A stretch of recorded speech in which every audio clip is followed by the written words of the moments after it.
అందరికీ నమస్కారం. నా పేరు మౌనిక, న్యూట్రిఫుల్ nutritionist. National institute of nutrition ఇచ్చిన 3వ మార్గదర్శకం గురించి తెలుసుకుందాం. Ensure exclusive breastfeeding for the first 6 months and continue breastfeeding till 2 years beyond. మొదటి 6 నెలల ప్రత్యేకమైన తల్లిపాలు ఉండేలా చూసుకోండి మరియు 2 ఏళ్లు దాటిన వరకు తల్లిపాలు కొనసాగించండి. శిశువు సాధారణంగా పెరుగుదల మరియు ఆరోగ్యకరమైన అభివృద్ధికి తల్లిపాలు అత్యంత సహజమైన మరియు సంపూర్ణమైన ఆహారం. పుట్టిన గంటలోపు తల్లిపాలు ఇవ్వాలి. ఇలా ఇవ్వటం వల్ల తల్లి శిశువుల మధ్య సంబంధం ఏర్పరుస్తుంది మరియు తల్లి పిల్లల బంధం బలపరుస్తుంది. మొదట వచ్చిన పాలని కొలెస్ట్రాల్ అంటారు. పుట్టిన వెంటనే మొదట వచ్చిన పాలని శిశువుకి ఇవ్వాలి. ఇలా 3 నుంచి 4 రోజుల పాటు కొనసాగిస్తూ ఉండాలి. ఈ పాలలో పోషకాలు సమృద్ధిగా ఉంటాయి మరియు యాంటీ ఇన్ఫెక్టివ్ గుణాలు కలిగి ఉంటాయి.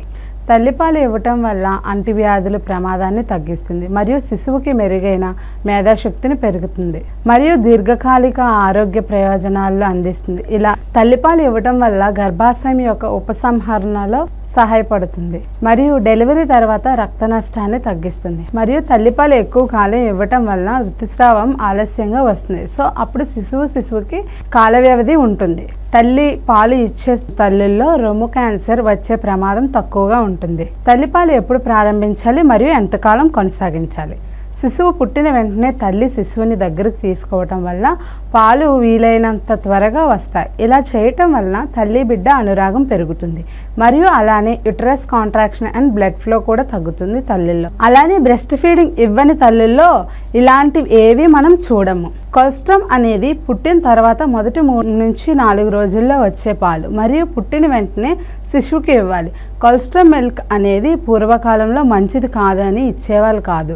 సో మీరు అలా చేయకండి. వాటిలో చాలా విలువైన పోషకాలు ఉంటాయి. సో అందుకే శిశువుకి ఇవ్వాలి. మొదటి 6 నెలల్లో శిశువుకి ఎప్పుడైనా కూడా తేనె, గ్లూకోజ్, నీళ్ళు, పలచటి పాలు అస్సలు ఇవ్వకూడదు. ఖచ్చితంగా 6 నెలలు తల్లిపాలు మాత్రమే ఇవ్వాలి. అది ఎంత ఎండాకాలం అయినా కూడా అస్సలు వాటర్ ఇవ్వకూడదు. ఎందుకంటే డయేరియా వచ్చే ఛాన్సెస్ ఎక్కువగా ఉంటాయి. సో ఇలా బ్రెస్ట్ ఫీడింగ్ అనేది కనీసం 2 ఇయర్స్ వరకు ఇస్తూ ఉండాలి. ఇలా చేయడం వల్ల తల్లికి బిడ్డకి మంచిది. తల్లి పాలు తగినంత ఎలా వస్తాయి? పాలు ఫ్రీక్వెంట్గా ఇవ్వడం వల్ల బిడ్డ సక్లింగ్ చేయటం వలన పాలు ఉత్పత్తి ఎక్కువగా అవుతాయి. అలానే బిడ్డ ఎదుగుదలకి తోడ్పడుతుంది. తల్లి గర్భంతో ఉన్న సమయంలోనే బ్రెస్ట్లో కూడా పాలు ఉత్పత్తి అవుతాయి. ఆ సమయంలో తల్లి మంచి ఆహారం తీసుకోవాలి. ఎలాంటి మానసిక ఒత్తిడికి గురి కాకూడదు. తల్లి పాలు ఇచ్చే విధానం వలన కూడా పాలు ఉత్పత్తి అవటానికి ఒక కారణం అవుతుంది. ఒక పక్క ఉన్న పాలు మొత్తం పూర్తయిన తర్వాతనే ఇంకో పక్కకి మార్చుకోవాలి. 2 పక్కల ఇవ్వటం వల్ల మంచి పోషకాలు లభిస్తాయి. మంచిగా పాలు ఉత్పత్తి అవుతుంది. వర్కింగ్ ఉమెన్, పనికి వెళ్ళిన తల్లులు అయితే వాళ్ళ యొక్క పాలు 3 నుంచి 4 డిగ్రీల రిఫ్రిజిరేటర్ కండిషన్స్లో ఉంచి 8 గంటల లోపు ఇవ్వచ్చు. తల్లిపాలు చాలా హైజీనిక్ కండిషన్స్లో ఉంచి ఇలా భద్రపరచుకోవాలి. తరచుగా చూసే అపోహలు మరియు సమస్యలు. తల్లులు సాధారణంగా తల్లిపాలు చాలా పలుచగా మరియు తక్కువ మొత్తంలో వస్తాయని భావిస్తారు. కానీ అందులో దాగి ఉన్న నిజం ఏంటంటే అప్పుడే పుట్టిన శిశువు కడుపు చాలా చిన్నగా ఉండటం వల్ల అందుకని పిల్లలు చాలా తక్కువగా ఎక్కువ సార్లు తాగడం గమనిస్తాం. శిశువుకి పాలు ఇచ్చే సమయంలో ఒక బ్రెస్ట్లో ఏమైనా చేంజెస్ లేదా ఆ బ్రెస్ట్ మీద ఏమైనా బ్లడ్ స్టెయిన్స్ ఉండేటప్పుడు సాధారణంగా పాలు ఇవ్వకూడదు అని అనుకుంటారు. కానీ అది తప్పు. అలా అని పాలు ఇవ్వడం ఆపేయకూడదు. తల్లిపాలు ఇచ్చే సమయంలో ఏదైనా నొప్పి కానీ బ్లడ్ రావటం కానీ గమనించినట్టయితేనే మీ దగ్గరలో ఉన్న డాక్టర్ని సంప్రదించి ట్రీట్మెంట్ తీసుకున్న తర్వాత మళ్ళీ పాలు ఇవ్వడం మొదలు పెట్టవచ్చు.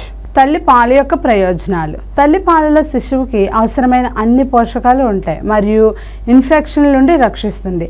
ఇతర వనరుల నుండి చేయబడిన పాలల్లో పోలిస్తే తల్లిపాలు సహజమైనవి మరియు మరింత సులభంగా జీర్ణం అవుతాయి.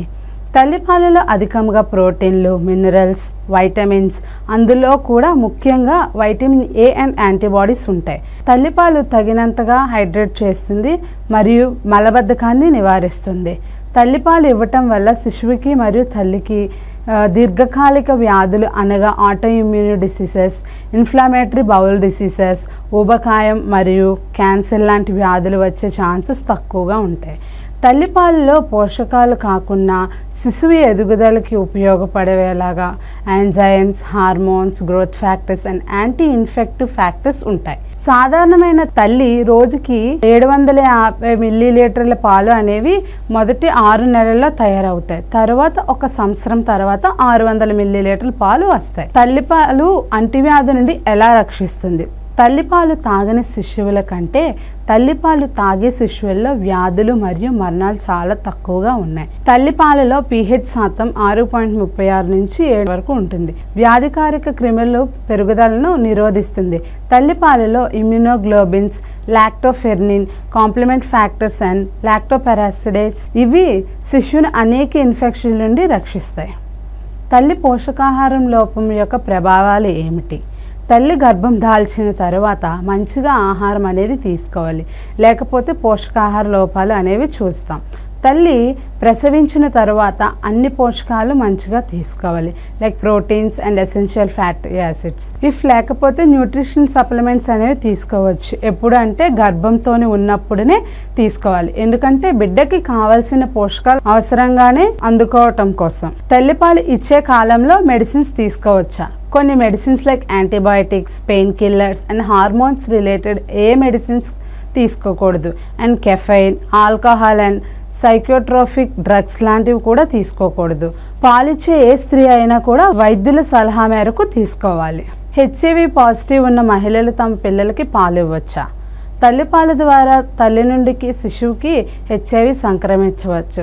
తల్లిపాల ద్వారా హెచ్ఐవి సంక్రమించే ప్రమాదం మరియు దాని పర్యవసానాల గురించి హెచ్ఐవి పాజిటివ్ తల్లులకు అవగాహన కల్పించాలి. తల్లిపాలు ఇవ్వచ్చు, కానీ 4 నెలలు మాత్రం ఇచ్చిన తర్వాత ఫార్ములా ఫీడింగ్ ఇవ్వాలి. 2 కలిపి మాత్రం అస్సలు ఇవ్వకూడదు. ఇలా పాలు ఇచ్చే సమయంలో తప్పనిసరిగా వైద్యుల సలహా మేరకు ఇవ్వాలి. కోవిడ్-19 పాజిటివ్ మహిళలు తమ పిల్లలకు పాలు ఇవ్వచ్చా? ఎస్, తీసుకోవచ్చు. ఎందుకంటే తల్లిపాలలో వ్యాధి నిరోధక శక్తి ఉండటం వలన ఏం కాదు. WHO వరల్డ్ హెల్త్ ఆర్గనైజేషన్ ఇది చెప్పింది. కోవిడ్ ఉన్న తల్లి పాలు ఇవ్వవచ్చు. శిశువుకి తల్లిపాలు పట్టకపోవడం వల్ల ఇన్ఫెక్షన్ పెరగడం, బాల్య స్థూలకాయం, టైప్ 1 మరియు టైప్ 2 డయాబెటీస్ మరియు లుకేమియా వచ్చే ప్రమాదం ఎక్కువగా ఉంది. మరణాల సిండ్రోమ్ కూడా దారితీస్తుంది. తల్లిపాలు రొమ్ము క్యాన్సర్ మరియు అండాశయ క్యాన్సర్, ఊబకాయం, టైప్ 2 డయాబెటీస్, మెటబాలిక్ సిండ్రోమ్ మరియు స్ట్రోక్ మరియు గుండెపోటు అంటే గుండెకి సంబంధించి వ్యాధి ప్రమాదాలను తగ్గిస్తుంది. Thank you.